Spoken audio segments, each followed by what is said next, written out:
In this video we're going to use autograph to have a look at first order differential equations that are slightly non-standard. So we'll start off with the two that I can see here and start off with a new page. Let's do y prime equals y over x. Now the nice thing about this is that it's saying that the gradient is equal to the y over the x, so it's the direction to the origin. So it's going to be lots of straight lines. There they go, it doesn't matter where you start from.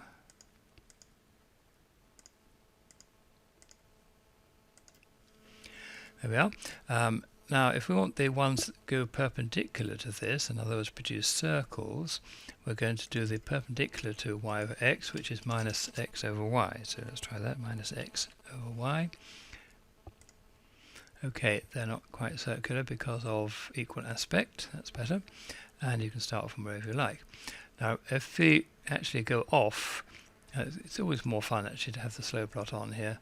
If they go off screen, they're not going to appear again because of an option at the beginning. So double click, start up options, stop at first off screen. Because if they go off and you never hear from them again, the whole thing grinds to a halt. So we take that off because we know that they're going to come back.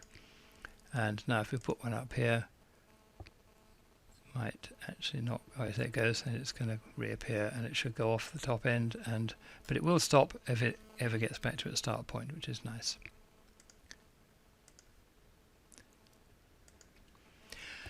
So that's the circular one. Autograph's pretty good at non-linear as well, so let's try a non-linear one. Let's do y prime plus xy equals ax plus b. That's certainly non-linear because of that x there. And let's see what pattern we get. That looks quite cheerful. So let's just start off from these places along here. We could automate this, but it's just as easy to do it by hand. And then we can see what effect the constants are having. So A is going to do that. I see, yes, okay. That's affecting the end result. And B is going to switch it all around here. Because I have no idea what physical situation would generate a differential equation of this nature, but it's very pretty to look at. Another topic that comes up is isoclines. So let's have a look at y prime equals x squared plus y squared.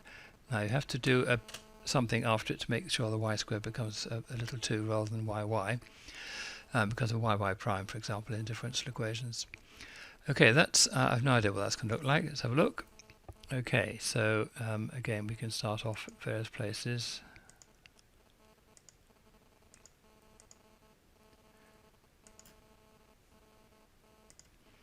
Now the point of this topic is that if you have a plot now of x squared plus y squared equals a constant, and the obvious thing to do is to do x squared plus y squared equals r squared, then that's going to be a family of circles. Let's have a look. R will be 1 to start with, so it's going to first of all draw a circle here, although with equal aspect might help.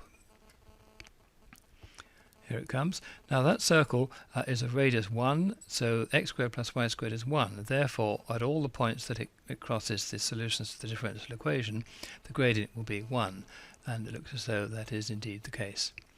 Now if we have a look at the constant controller now and increase r to, say, 2, then the gradient at this point will be 4, which looks about right. So these are called isoclines. They're the points which have common gradient. There we are. That's a few things to think about for differential equations, and I hope you found that useful.